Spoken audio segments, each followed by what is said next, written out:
ವಿದೇಶಗಳಲ್ಲಿ ಭಾರತೀಯ ನಾಗರಿಕರಿಗೆ ಆಗ್ತಾ ಇರುವಂತಹ ಘೋರ ಅವಮಾನದ ಬಗ್ಗೆ ಮೋದಿ ಸರ್ಕಾರ ಯಾಕೆ ಮೌನವಾಗಿದೆ? ವಿದೇಶಾಂಗ ಸಚಿವರು ಈ ಕೃತ್ಯವನ್ನ ಖಂಡಿಸದೆ ಬರೀ ಹೇಳಿಕೆ ನೀಡಿಬಿಟ್ರೆ ಸಾಕ? ಇತರ ದೇಶಗಳು ತಮ್ಮ ನಾಗರಿಕರ ಪರವಾಗಿ ನಿಲ್ಲೋದಿಕ್ ಸಾಧ್ಯ ಆದ್ರೆ ಭಾರತ ಮಾತ್ರ ಯಾಕೆ ಹಿಂಜರಿತಾ ಇದೆ? ಸರ್ಕಾರ ಹೇಳ್ಕೊಳ್ತಾ ಇರುವಂತಹ ಜಾಗತಿಕ ಗೌರವ ವಿಶ್ವಗುರು ಅನ್ನೋದು ಇದೇನಾ? ಗುಜರಾತ್ ಇಡೀ ದೇಶಕ್ಕೆ ಮಾದರಿಯಾಗಿದ್ರೆ ಅಲ್ಲಿಂದ ಅಷ್ಟೊಂದು ಜನ ಯಾಕೆ ಅಮೆರಿಕಕ್ಕೆ ಅಕ್ರಮ ವಲಸೆ ಹೋಗ್ತಾ ಇದ್ದಾರೆ? ಸತ್ಯವನ್ನ ಬಹಿರಂಗಪಡಿಸುವಂತ ಚಿತ್ರಗಳನ್ನ ಸಾರ್ವಜನಿಕರಿಂದ ಮೋದಿ ಸರ್ಕಾರ ಯಾಕೆ ಮರೆ ಮಾಡ್ತಾ ಇದೆ? ಸರ್ಕಾರ ದೇಶದ ಜನರ ಘನತೆಗಿಂತ ತನ್ನ ಇಮೇಜ್ ಬಗ್ಗೆನೇ ಹೆಚ್ಚು ಕಾಳಜಿ ವಹಿಸ್ತಾ ಇದೆಯಾ ಹೇಗೆ? ಅಮೆರಿಕ ಭಾರತೀಯ ಅಕ್ರಮ ವಲಸಿಗರನ್ನ ಅತ್ಯಂತ ಕೆಟ್ಟದಾಗಿ ನಡೆಸಿಕೊಂಡು ಭಾರತಕ್ಕೆ ವಾಪಸ್ ಕಳಿಸಿರೋದ್ರ ಬಗ್ಗೆ ದೇಶಾದ್ಯಂತ ಆಕ್ರೋಶ ವ್ಯಕ್ತವಾಗ್ತಾ ಇದ್ರು ಕೂಡ ಮೋದಿ ಸರ್ಕಾರ ಮಾತ್ರ ಏನೂ ಆಗೇ ಇಲ್ಲ ಅನ್ನುವಂತೆ ವರ್ತಿಸ್ತಾ ಇರೋದ್ರ ಬಗ್ಗೆ ಇವತ್ತಿನ ವಿಡಿಯೋದಲ್ಲಿ ನಾವು ಚರ್ಚೆ ಮಾಡೋಣ. ಮಡಿಲ ಮೀಡಿಯಾಗಳು ಈ ಬಗ್ಗೆ ಬಾಯಿ ಮುಚ್ಕೊಂಡು ಕೂತಿವೆ ಮಾತ್ರ ಅಲ್ಲ, ಆ ರೀತಿ ವಾಪಸ್ ಬಂದವರನ್ನೇ ಮತ್ತಷ್ಟು ಅವಮಾನ ಮಾಡಲಾಗ್ತಾ ಇದೆ. ಆದ್ರೆ ಇಂಥ ಮಹತ್ವದ ವಿಷಯಗಳನ್ನ ನಿಮ್ಮೆದುರು ಪ್ರತಿದಿನ ತಂದು ಚರ್ಚಿಸುವಂತಹ ವಾರ್ತಾ ಭಾರತಿ ಚಾನೆಲ್ ಅನ್ನ ನೀವಿನ್ನೂ ಸಬ್ಸ್ಕ್ರೈಬ್ ಮಾಡಿಲ್ಲ ಅಂತ ಆದ್ರೆ ಈಗಲೇ ಈ ವಿಡಿಯೋ ಕೆಳಗೆ ಕಾಣ್ತಾ ಇರುವಂತಹ ಸಬ್ಸ್ಕ್ರೈಬ್ ಬಟನ್ ಹಾಗೆ ಪಕ್ಕದಲ್ಲಿರುವಂತಹ ಬೆಲ್ ಐಕಾನ್ ಪ್ರೆಸ್ ಮಾಡಿ ನಮ್ಮನ್ನ ಪ್ರೋತ್ಸಾಹಿಸಿ. ಅಮೆರಿಕ ಮಾಡಿರುವ ಅವಮಾನಕ್ಕೆ ಮೋದಿ ಸರ್ಕಾರ ಯಾಕೆ ಮೌನವಾಗಿದೆ ಅನ್ನೋದ್ರ ಬಗ್ಗೆ ನಿಮಗೇನು ಅಭಿಪ್ರಾಯ ಇದೆ ಅದನ್ನ ಕೆಳಗಡೆ ಕಮೆಂಟ್ ಮಾಡಿ. ಈ ವಿಡಿಯೋನ ಮಿಸ್ ಮಾಡದೆ ಕೊನೆವರೆಗೂ ನೋಡಿ, ಹಾಗೆ ಅದರ ಲಿಂಕ್ ಅನ್ನ ನಿಮ್ಮೆಲ್ಲ ಬಂಧು ಮಿತ್ರರಿಗೆ ವಾಟ್ಸ್ಆಪ್ ಮಾಡಿ. ಈಗ ವಿಷಯಕ್ಕೆ ಬರೋಣ. ಅಮೆರಿಕ ಭಾರತೀಯ ನಾಗರಿಕರನ್ನ ಕೈಗಳಿಗೆ ಕೋಳ ಹಾಗೆ ಕಾಲುಗಳಿಗೆ ಸಂಕೋಲೆ ಮತ್ತೆ ಸೊಂಟಕ್ಕೆ ಸರಪಳಿ ಹಾಕಿ ಗಡೀಪಾರು ಮಾಡಿದೆ. ಬಂಧನವಾದಾಗಿನಿಂದ ಅಮೃತ್ಸರಕ್ಕೆ ಬಂದು ಇಳಿಯೋವರೆಗೂ ಸಂಕೋಲೆಯಲ್ಲೇ ಇಟ್ಟಿದ್ದಾಗಿ ವರದಿಯಾಗಿದೆ. ಅಂದ್ರೆ ತೀರಾ ಅಮಾನವೀಯವಾಗಿ ಅಷ್ಟೇ ಅವಮಾನ ಮಾಡುವಂತ ರೀತಿಯಲ್ಲಿ ಅಮೆರಿಕ ವರ್ತಿಸಿದೆ. ಅಮೆರಿಕ ಅದ್ರ ವಿಡಿಯೋವನ್ನ ಕೂಡ ಬಿಡುಗಡೆ ಮಾಡಿದೆ. ವಿಪಕ್ಷ ಸಂಸತ್ತಿನಲ್ಲಿ ಈ ಪ್ರಶ್ನೆಯನ್ನ ಎತ್ತಿದಾಗ ವಿದೇಶಾಂಗ ಸಚಿವ ಎಸ್ ಜೈಶಂಕರ್ ಉತ್ತರ ನೀಡಬೇಕಾಯಿತು. ಅವರು ತಮ್ಮ ಉತ್ತರದಲ್ಲಿ ಭಾರತ ಮತ್ತು ಅಮೆರಿಕ ನಡುವೆ ಈಗಾಗಲೇ ನಡೀತಾ ಇರುವಂತಹ ಗಡೀಪಾರು ಪ್ರಕ್ರಿಯೆಗಳನ್ನ ಉಲ್ಲೇಖ ಮಾಡಿದ್ದಾರೆ. ಆದ್ರೆ ವಿದೇಶಾಂಗ ಸಚಿವರ ಉತ್ತರ ಯಾಕೆ ತಾರ್ಕಿಕವಾಗಿ ಕಾಣ್ತಾ ಇಲ್ಲ ಮತ್ತೆ ತೃಪ್ತಿಕರವಾಗಿಲ್ಲ ಅನ್ನೋದನ್ನ ನಾವು ನೋಡ್ಬೇಕಾಗಿದೆ. ಇದು ಬರೀ ಪ್ರಕ್ರಿಯೆಗೆ ಸಂಬಂಧಪಟ್ಟಂತ ವಿಷಯವಾಗಿದ್ರೆ ಕೊಲಂಬಿಯಾದಲ್ಲೂ ಕೂಡ ಅಂತ ಪ್ರಕ್ರಿಯೆ ನಡೆಯುತ್ತೆ. ಹಾಗಾದ್ರೆ ಕೊಲಂಬಿಯಾ ಯಾವ ರೀತಿ ಅಮೆರಿಕದ ರೀತಿಯನ್ನ ನಿರಾಕರಿಸಿತು? ತನ್ನ ನಾಗರಿಕರನ್ನ US ಮಿಲಿಟರಿ ವಿಮಾನದಲ್ಲಿ ಕೈ ಕೋಳದಲ್ಲಿ ತರಲಾಗೋದಿಲ್ಲ ಅಂತ ಹೇಗೆ ನಿರಾಕರಿಸಿತು? ಭಾರತ ತನ್ನ ನಾಗರಿಕರನ್ನ ಅಮೆರಿಕದ ಮಿಲಿಟರಿ ವಿಮಾನದಲ್ಲಿ ಕೈ ಕೋಳ ಹಾಕಿ ತರಬಾರದು ಅನ್ನುವಂಥ ಒಂದು ಸ್ಪಷ್ಟತೆಯನ್ನು ವಿದೇಶಾಂಗ ಸಚಿವರ ಉತ್ತರದಲ್ಲಿ ಸಿಗ್ತಾ ಇಲ್ಲ. ಮೊದಲನೇದಾಗಿ ಈ ವಿಡಿಯೋನ ನೋಡಿ ಮತ್ತು 2009ರಿಂದ ಅಮೆರಿಕ ಈ ರೀತಿಯ ವಿಡಿಯೋಗಳನ್ನ ಬಿಡುಗಡೆ ಮಾಡ್ತಾ ಇದೆಯಾ ಅಂತ ಕೇಳಿ. ಈ ವಿಡಿಯೋದಲ್ಲಿ ಭಾರತೀಯ ನಾಗರಿಕರ ಪಾದಗಳನ್ನ ಸಂಕೋಲೆಗಳಿಂದ ಬಂಧಿಸಿರೋದನ್ನ ಕಾಣಬಹುದು. ಅವ್ರ ಕೈಗಳಿಗೆ ಕೋಳ ಮತ್ತೆ ಸೊಂಟದ ಸುತ್ತಲೂ ಸರಪಳಿಗಳಿವೆ. ಅವರನ್ನ ಅಮೆರಿಕದ ಮಿಲಿಟರಿ ವಿಮಾನಕ್ಕೆ ಕರೆದೊಯ್ಯಲಾಗ್ತಾ ಇದೆ. ಅಮೆರಿಕನ್ ಭದ್ರತಾ ಸಿಬ್ಬಂದಿ ವಿಮಾನ ಹತ್ತುತ್ತಾ ಇದ್ದಾರೆ. ಇದರ ನಂತರ ವಿಮಾನ ಅಮೃತ್ಸರಕ್ಕೆ ಹೊರಟಿದೆ. ಅಮೆರಿಕ ಗಡಿ ಗಸ್ತು ಅಧ್ಯಕ್ಷರು ತಮ್ಮ ಟ್ವೀಟ್ ನಲ್ಲಿ ಅಕ್ರಮ ವಿದೇಶಿಯರನ್ನ ಭಾರತಕ್ಕೆ ಕಳುಹಿಸಲಾಗ್ತಿದೆ ಅಂತ ಬರೆದಿದ್ದಾರೆ. ಇಲ್ಲಿ ವಿಷಾದಕರ ಸಂಗತಿ ಏನು ಅಂತ ಅಂದ್ರೆ ವಿದೇಶಾಂಗ ಸಚಿವರು ತಮ್ಮ ಸುದೀರ್ಘ ಹೇಳಿಕೆಯಲ್ಲಿ ನಾಗರಿಕರನ್ನ ಕೈಕೋಳ ಮತ್ತೆ ಸಂಕೋಲೆಗಳಲ್ಲಿ ಕಳುಹಿಸಬಾರದಿತ್ತು ಅಂತ ಒಮ್ಮೆ ಕೂಡ ಹೇಳಲಿಲ್ಲ. ಭಾರತ ಒಮ್ಮೆಯೂ ಕೂಡ ಅಮೆರಿಕ ತಪ್ಪು ಮಾಡಿದೆ ಅಂತ ಹೇಳಲಿಲ್ಲ. 2009ರಿಂದ 2025 ಡೇಟಾವನ್ನ ನೀಡೋ ಮೂಲಕ ವಿದೇಶಾಂಗ ಸಚಿವರು ಏನನ್ನೂ ಸಮರ್ಥಿಸಿಕೊಳ್ಳೋದಿಕ್ಕೆ ಸಾಧ್ಯ ಇಲ್ಲ. Honorable members would be aware that the process of deportation is not a new one. I repeat, not a new one, and has been ongoing for several years. I would like to share with the House details of deportation from the United States since 2009. Their numbers, years-wise, as available with our law enforcement authorities, is as follows. 2009, number of deportees 734. 2010, 799. 2011, 597. 2012, 530. 2013, 515. 2014, 591. 2015, 708. 2016, 1303. 2017, 1024. 2018, 1180. 2019, 2042. 2020, 1889. 2021, 805. 2022, 862. 2023, 617.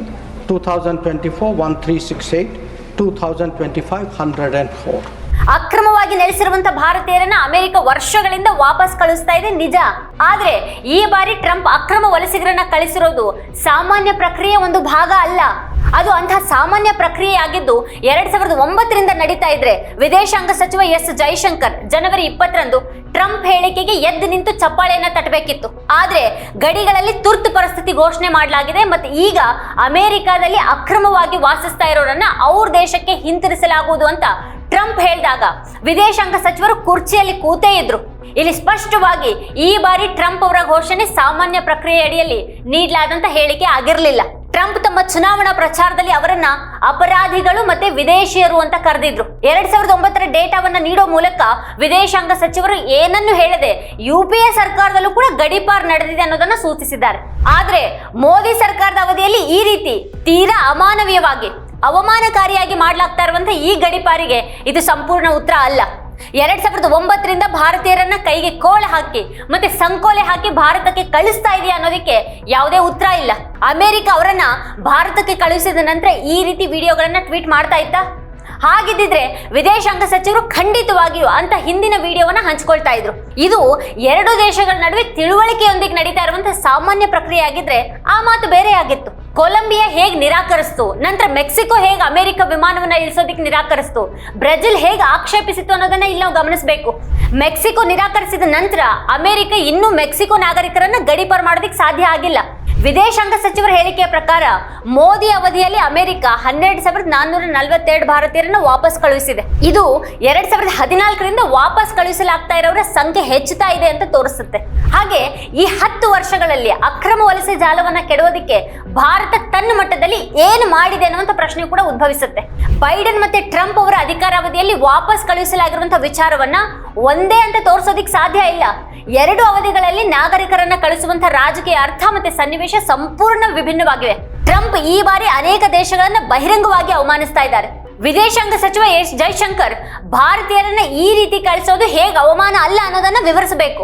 ವಲಸೆ ಕಾನೂನು ಬಾಹಿರ ಅಲ್ಲ ಮತ್ತೆ ನಾವು ನಮ್ಮ ನಾಗರಿಕರನ್ನ ಸ್ವಾಗತಿಸ್ತೀವಿ ಅಂತ ಕೊಲಂಬಿಯಾದ ಅಧ್ಯಕ್ಷ ಗುಸ್ತಾವ್ ಪೆಟ್ರೋ ಹೇಳಿದ್ರು. ಅವರು ಅಮೆರಿಕ ವಿಮಾನವನ್ನ ನಿಲ್ಲಿಸಿದ್ರು, ತಮ್ಮದೇ ಆದಂತಹ ವಿಮಾನವನ್ನ ಕಳಿಸಿದ್ರು ಮತ್ತೆ ನಾಗರಿಕರನ್ನ ಕರ್ಕೊಂಡು ಬಂದ್ರು. ಕೊಲಂಬಿಯಾದ ನಾಗರಿಕರು ತಮ್ಮ ದೇಶದ ನೆಲದಲ್ಲಿ ಇಳಿಯುವಾಗ ಅವ್ರ ಕೈಗಳಿಗೆ ಕೈಕೋಳ ಮತ್ತೆ ಕಾಲುಗಳಿಗೆ ಸಂಕೋಲೆ ಇರಲಿಲ್ಲ. ಆ ಚಿತ್ರಗಳನ್ನ ತೆಗೆದುಕೊಂಡು ಇಡೀ ದೇಶಕ್ಕೆ ತೋರಿಸಲಾಯಿತು. ಆದ್ರೆ ಭಾರತದಲ್ಲಿನ ಮೋದಿ ಬೆಂಬಲಿಗರು ನೀವು ಅಮೆರಿಕದಲ್ಲಿ ಅಪರಾಧ ಮಾಡಿದ್ರೆ ಅಮೆರಿಕ ಕ್ರಮ ಕೈಗೊಳ್ಳುತ್ತೆ ಅಂತ ವಾದ ಮಾಡ್ತಾ ಇದ್ದಾರೆ. ಕೊಲಂಬಿಯಾ ಮಾತನಾಡೋದಿಕ್ ಸಾಧ್ಯ ಆದ್ರೆ ಭಾರತ ಯಾಕೆ ಮಾತಾಡೋದಿಕ್ ಸಾಧ್ಯ ಇಲ್ಲ? ಪ್ರತಿ ಮಹತ್ವದ ಸಂದರ್ಭದಲ್ಲಿಯೂ ಮೌನವಾಗಿರೋದು ಯಾವ ರೀತಿಯ ವಿದೇಶಾಂಗ ನೀತಿಯಾಗಿದೆ ಇದು? ಸಂಸತ್ತಿನ ಹೊರಗೆ ನಡೆದಂತಹ ಪ್ರದರ್ಶನದ ಸಮಯದಲ್ಲಿ ವಿರೋಧ ಪಕ್ಷದ ನಾಯಕರು ಮಾನವರು ಕೈದಿಗಳಲ್ಲ, ಕೈಕೊಳ್ಳದ ಈ ಅವಮಾನವನ್ನ ಭಾರತ ಸಹಿಸೋದಿಲ್ಲ, ಇದು ಪ್ರತಿಯೊಬ್ಬ ಭಾರತೀಯನ ಆತ್ಮಗೌರವ, ನ್ಯಾಯ ನೀಡಿ ಸರಪಳಿಗಳನ್ನ ಅಲ್ಲ ಮುಂತಾದ ಘೋಷಣೆಗಳ ಪೋಸ್ಟರ್ ಅನ್ನು ಪ್ರದರ್ಶಿಸಲಾಯಿತು. ಮೋದಿ ಟ್ರಂಪ್ ಬಾಯ್ ಬಾಯ್ ಅಂತ ಘೋಷಣೆಗಳಿದ್ವು. ಭಾರತ ವಿಶ್ವಗುರು ಆಗ್ಲಿದೆ ಅನ್ನುವಂತಹ ಕನಸನ್ನ ಇಲ್ಲಿ ತೋರಿಸಲಾಗ್ತಾ ಇತ್ತು. ಆದ್ರೆ ಇವತ್ತು ಎಲ್ಲರೂ ಮೌನವಾಗ್ಬಿಟ್ಟಿದ್ದಾರೆ. ವಿರೋಧ ಪಕ್ಷದ ಸಂಸದರು ಸದನದ ಒಳಗೆ ಈ ಒಂದು ಪ್ರಶ್ನೆಯನ್ನ ಎತ್ತಿದ್ರು. ಅವರು ವಿದೇಶಾಂಗ ಸಚಿವರ ಉತ್ತರಕ್ಕಾಗಿ ಒತ್ತಾಯ ಮಾಡಿದ್ರು. ರಾಜ್ಯಸಭೆ ಮತ್ತು ಲೋಕಸಭೆಯ ಕಲಾಪಗಳನ್ನ ಮುಂದೂಡಬೇಕಾಯ್ತು. ಅಕ್ರಮ ಜಾಲ ಸಕ್ರಿಯವಾಗಿದೆ ಮತ್ತು ಈ ಅಕ್ರಮ ಜಾಲದ ಬಲೆಗೆ ಸಿಲುಕುವಂತ ಜನರನ್ನ ಅಪರಾಧಕ್ಕೆ ಬಳಸಲಾಗುತ್ತೆ ಅಂತ ವಿದೇಶಾಂಗ ಸಚಿವರೇ ಹೇಳ್ತಾ ಇದ್ದಾರೆ. ಆದ್ರೆ 10 ವರ್ಷಗಳಲ್ಲಿ ಅದು ಯಾಕೆ ಇಷ್ಟೊಂದು ಹೆಚ್ಚಾಗಿದೆ ಅನ್ನೋದನ್ನ ಅವ್ರು ಹೇಳಬೇಕು. Sir, the House would also share the view of the government that it is in our collective interest to encourage legal mobility and discourage illegal movement. In fact, illegal mobility and migration has many other associated activities also of an illegal nature. Moreover, those of our citizens who have been inveigled into illegal movement themselves become prey to other crimes. They are trapped into both moving and working under inhumane conditions. 2 ದಶಕಗಳಿಗೂ ಹೆಚ್ಚು ಕಾಲದಿಂದ ಗುಜರಾತ್ನಲ್ಲಿ BJP ಸರ್ಕಾರ ಇದೆ. ಆದ್ರೆ ಈ ಜಾಲ ನಾಶ ಆಗಿಲ್ಲ. ಅಲ್ಲಿಂದ ಬಹಳ ದೊಡ್ಡ ಸಂಖ್ಯೆಯ ಜನ ಅಮೆರಿಕಕ್ಕೆ ಅಕ್ರಮ ವಲಸೆ ಹೋಗ್ತಾ ಇದ್ದಾರೆ. ನೀವು ಒಂದು ದೇಶದ ಕಾನೂನನ್ನ ಮುರಿದಿದ್ರೆ ನಿಮಗೆ ಶಿಕ್ಷೆ ಆಗತ್ತೆ ಅನ್ನೋದು ಬೇರೆ ವಿಚಾರ. ಆದ್ರೆ ಅವರನ್ನ ಕೈಕೋಳ ಮತ್ತೆ ಸಂಕೋಲೆಗಳಲ್ಲಿ ಬಂಧಿಸಿ ವಾಪಸ್ ಕಳುಹಿಸಿದಂತ ಕ್ರಮ ಸರಿಯಲ್ಲ. ಭಾರತೀಯ ಕಾನೂನಿನ ಪ್ರಕಾರ ಅವ್ರು ಯಾವುದೇ ಅಪರಾಧ ಮಾಡಿಲ್ಲ. ಹಾಗಾದ್ರೆ ಅವರನ್ನ ಅಪರಾಧಿಗಳ ಹಾಗೆ ಭಾರತದ ಗಡಿಗೆ ಯಾಕೆ ಕರೆತರಲಾಯಿತು? ಇದಕ್ಕೆ ಮೋದಿ ಸರ್ಕಾರ ಉತ್ತರ ನೀಡೋದಕ್ಕೆ ಸಾಧ್ಯ ಇದೆಯಾ? ರಾಹುಲ್ ಗಾಂಧಿ ಅವರು ಹರಿಯಾಣ ಚುನಾವಣೆಯ ಹೊತ್ತಿನಲ್ಲಿ ಮೋದಿ ಸರ್ಕಾರದ ವಿಫಲ ನೀತಿಗಳಿಂದಾಗಿ, ತಪ್ಪು ಕೈಗಾರಿಕಾ ನೀತಿಗಳಿಂದಾಗಿ ಯುವಕರು ಅಕ್ರಮವಾಗಿ ಅಮೆರಿಕವನ್ನು ಪ್ರವೇಶಿಸಬೇಕಾದಂತ ಸ್ಥಿತಿ ಅನುಭವಿಸ್ತಾರೆ. ಅವ್ರ ಸ್ಥಿತಿ ಕೆಟ್ಟದಾಗಿದೆ ಅಂತ ಹೇಳಿದಾಗ ಇದೇ ಜನರು ಮೌನವಾಗಿದ್ರು. हरियाणा में अगर युवा रोजगार चाहे नहीं पा सकता है, उसके लिए एक ही रास्ता है, अमेरिका. उधर नरेंद्र मोदी जी के दोस्त ट्रंप साहब वो भी रास्ता बंद करने की कोशिश कर रहे हैं.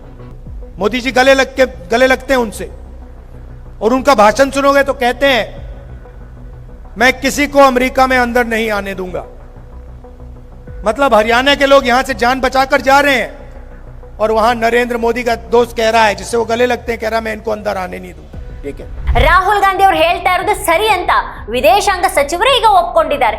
ಸರ್ಕಾರ ಏನಾದ್ರೂ ಮಾಡಬೇಕು, ಯುವಕರಿಗೆ ಹರಿಯಾಣದಲ್ಲಿ ಉದ್ಯೋಗ ಸಿಗದೇ ಇದ್ರೆ ಅವರಿಗೆ ಒಂದೇ ಒಂದು ಮಾರ್ಗ ಇದೆ, ಅದು ಅಮೆರಿಕ. ಮತ್ತೊಂದು ಕಡೆಗೆ ನರೇಂದ್ರ ಮೋದಿ ಅವರ ಸ್ನೇಹಿತ ಟ್ರಂಪ್ ಅವರು ದಾರಿಯನ್ನು ಮುಚ್ಚೋದಿಕ್ಕೆ ಪ್ರಯತ್ನ ಪಡ್ತಿದ್ದಾರೆ. ಮೋದಿ ಅವರ ವಿದೇಶಾಂಗ ನೀತಿ ಯಶಸ್ಸಿನ ನಕಲಿ ಕಥೆಗಳನ್ನ ಹೆಣೆಯುವವರೆಗೂ ಕೂಡ ಈಗ ಇದ್ರ ಬಗ್ಗೆ ಏನ್ ಹೇಳಬೇಕು ಅಂತಾನೆ ಅರ್ಥ ಆಗ್ತಾ ಇಲ್ಲ. ಭಾರತೀಯ ನಾಗರಿಕರನ್ನ ಕಳುಹಿಸಲಾಗಿದೆ ಮಾತ್ರ ಅಲ್ಲದೆ ಅಕ್ರಮ ವಿದೇಶಿಯರು ಅನ್ನುವಂಥ ಹಣೆಪಟ್ಟಿಯೊಂದಿಗೆ ಕ್ರಿಮಿನಲ್ಗಳಾಗಿ ಅವರನ್ನು ಕಳಿಸಲಾಗಿದೆ. ಅಮೆರಿಕ ಭಾರತದ ಜನರನ್ನ ಅಕ್ರಮ ವಿದೇಶಿಯರು ಅನ್ನುವಂಥ ಹೆಸರಿನಿಂದ ಕರೀತಾ ಇದೆ.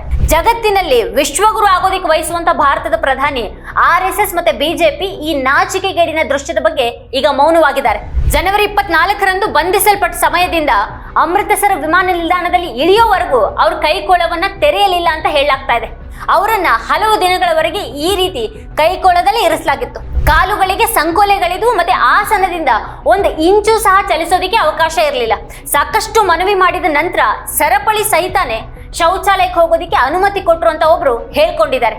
ನಮಗೆ 40 ಗಂಟೆಗಳ ಕಾಲ ಸರಿಯಾಗಿ ತಿನ್ನೋದಿಕ್ಕೆ ಸಾಧ್ಯ ಆಗ್ಲಿಲ್ಲ, ಕೈಕೋಳ ಧರಿಸಿ ಊಟ ಮಾಡ್ಬೇಕು ಅಂತ ಅವ್ರು ಹೇಳಿದ್ರು. ಕೆಲವು ನಿಮಿಷಗಳ ಕಾಲ ನಮ್ಮ ಕೈ ಮತ್ತೆ ಕಾಲುಗಳನ್ನ ಬಿಚ್ಚೋದಿಕ್ಕೆ ನಾವು ಬಹಳಷ್ಟು ವಿನಂತಿ ಮಾಡಿದ್ವಿ, ಆದ್ರೆ ಅವ್ರು ಆ ರೀತಿ ಮಾಡ್ಲಿಲ್ಲ. ಒಬ್ಬ ಸಿಬ್ಬಂದಿ ನಮ್ಮ ಮೇಲೆ ಕರುಣೆ ತೋರಿ ಕೆಲವು ಹಣ್ಣುಗಳನ್ನ ನೀಡಿದ್ರು ಅಂತ ಹೇಳಿದ್ದಾರೆ. ಕಾನೂನು ಮುರಿದ್ರೆ ಅದಕ್ಕೆ ತಕ್ಕ ಹಾಗೆ ಕ್ರಮವನ್ನ ಕೈಗೊಳ್ಳಲಾಗುತ್ತೆ. ಆದ್ರೆ ದಾಖಲೆಗಳಿಲ್ಲದೇನೆ 7 ಲಕ್ಷ ಜನರು ಅಮೆರಿಕಕ್ಕೆ ಹೇಗೆ ಹೋದ್ರು? ಅವ್ರ ಬಗ್ಗೆ ತಿಳಿದುಕೊಳ್ಳೋದಿಕ್ಕೆ ಭಾರತೀಯ ರಾಯಭಾರ ಕಚೇರಿ ಏನ್ ಮಾಡ್ತಾ ಇದೆ? ಪಂಜಾಬ್ನ ಹಳ್ಳಿಗಳಿಗೆ ವಾಸ್ತವ ತಿಳಿದಿದೆ. ಕಪೂರ್ತಲಾದ 6 ಯುವಕರು ಅಮೆರಿಕದಿಂದ ಹಿಂದಿರುಗಿದ್ದಾರೆ. ಕೃಷಿಯಿಂದ ಯಾವುದೇ ರೀತಿಯಾದಂತಹ ಆದಾಯ ಇಲ್ಲ ಅನ್ನುವಂಥ ಸತ್ಯವನ್ನ ಪಂಜಾಬ್ ದಶಕಗಳಿಂದ ತಿಳಿದಿದೆ.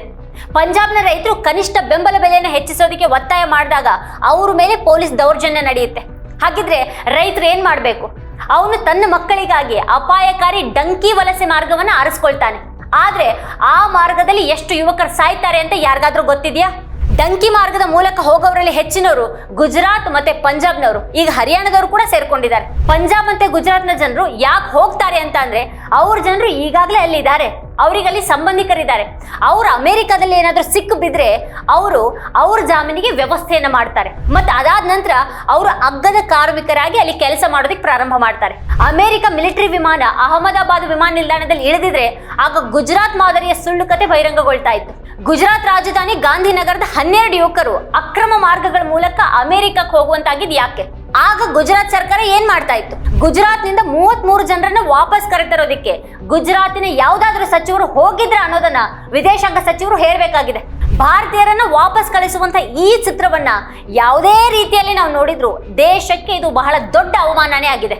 ಇದೇ ಈ ಹೊತ್ತಿನ ಸ್ಪೆಷಲ್. ನೋಡ್ತಾ ಇರಿ ವಾರ್ತಾ ಭಾರತಿ. ನೀವಿನ್ನೂ ವಾರ್ತಾ ಭಾರತಿ ಯೂಟ್ಯೂಬ್ ಚಾನಲ್ ಅನ್ನ ಸಬ್ಸ್ಕ್ರೈಬ್ ಮಾಡಿಲ್ಲ ಅನ್ನೋದಾದ್ರೆ ಈಗಲೇ ಈ ವಿಡಿಯೋ ಕೆಳಗೆ ಕಾಣ್ತಾ ಇರುವಂತಹ ಸಬ್ಸ್ಕ್ರೈಬ್ ಬಟನ್ ಹಾಗೆ ಪಕ್ಕದಲ್ಲಿರುವಂತಹ ಬೆಲ್ ಐಕಾನ್ ಪ್ರೆಸ್ ಮಾಡಿ ನಮ್ಮನ್ನ ಪ್ರೋತ್ಸಾಹಿಸಿ.